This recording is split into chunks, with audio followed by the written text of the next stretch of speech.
Assalamualaikum warahmatullahi wabarakatuh. Syukur Alhamdulillah kita bisa berjumpa lagi di channel ini. Salam sehat, salam sejahtera bagi kita semua. Semoga kita semua dalam keadaan sehat dan dalam lindungannya. Seperti biasa, kita akan berbagi kisah dari yang unik menarik sampai bikin nangis. Mari kita simak kisahnya.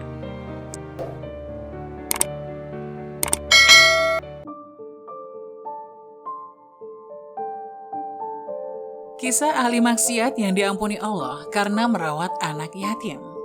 Salah satu amal yang pahalanya sangat luar biasa baik di dunia maupun di akhirat adalah memuliakan anak yatim.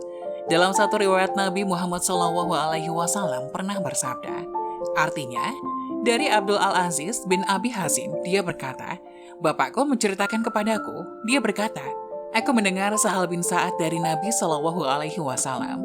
Beliau bersabda, aku dan orang yang menanggung anak yatim adalah seperti ini di surga."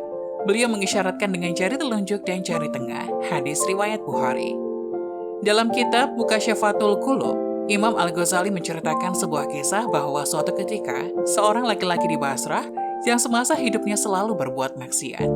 Ketika meninggal dunia, tidak ada satupun orang yang mau mensolati dan mengantarkan jenazahnya ke tempat pemakaman. Bahkan, sang istri pun sampai membayar 2 orang guna memikulkan jenazah suaminya untuk dibawa ke masjid agar disolati.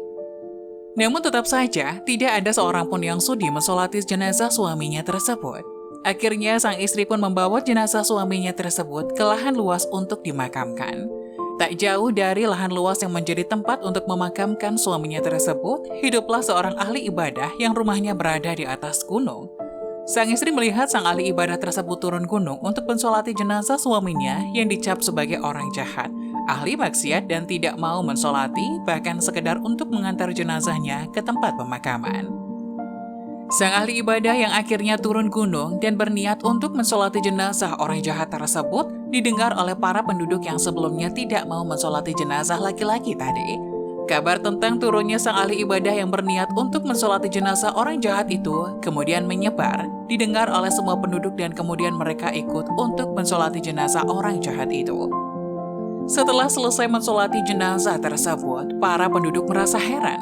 Mereka bertanya-tanya apa yang menjadi sebab sang ahli ibadah itu mau turun gunung untuk mensolati jenazah laki-laki yang terkenal ahli maksiat tersebut.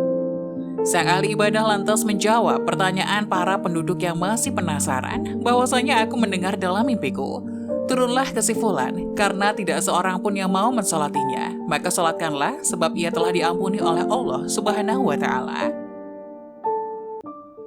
Jawaban yang keluar dari mulut sang ahli ibadah semakin membuat para penduduk penasaran. Amalan apakah yang telah dilakukan oleh almarhum yang semasa hidupnya dikenal sebagai orang yang jahat, sehingga sebuah dosa-dosanya diampuni oleh Allah Subhanahu wa Ta'ala.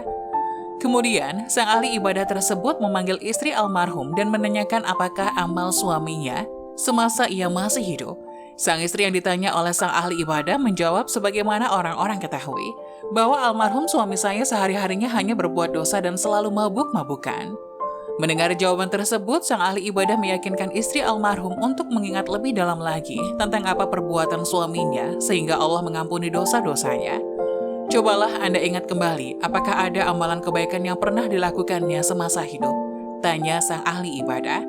Istri almarhum kemudian ingat dan menjawab, "Oh ya, saya ingat. Ada 3 amalan kebaikan yang selalu dilakukan oleh almarhum suami saya semasa hidupnya. Pertama, ketika dia sadar dari mabuknya di waktu subuh, dia segera mengganti pakaiannya kemudian berwudu dan ikut sholat berjamaah subuh. Kedua, di rumah kami tidak pernah sepi dari 1 atau 2 anak yatim, dan kebaikan almarhum suami saya kepada anak yatim melebihi kebaikannya terhadap anaknya sendiri. Ketiga, suatu ketika almarhum pernah sadar dari mabuknya di tengah malam, dia menangis dan berkata, 'Ya Tuhanku, letak neraka jahanam manakah yang Engkau kehendaki untuk meletakkan orang terkutuk sepertiku ini?' Ternyata ketulusan dalam amal yang terkadang dianggap sepele oleh sebagian orang seperti menyantuni anak yatim dan merawatnya, justru malah menjadi pintu ampunan dari Allah Subhanahu wa Ta'ala bagi para hambanya. Sebab Allah Subhanahu wa Ta'ala tidak memandang seberapa banyak amal kita, namun seberapa tulus kita beriman kepadanya dan seberapa ikhlas serta istiqomah kita beramal untuk sesama. Wallahu a'lam bishawab. Semoga kisah tadi dapat memberikan hikmah dan manfaat untuk penonton semuanya.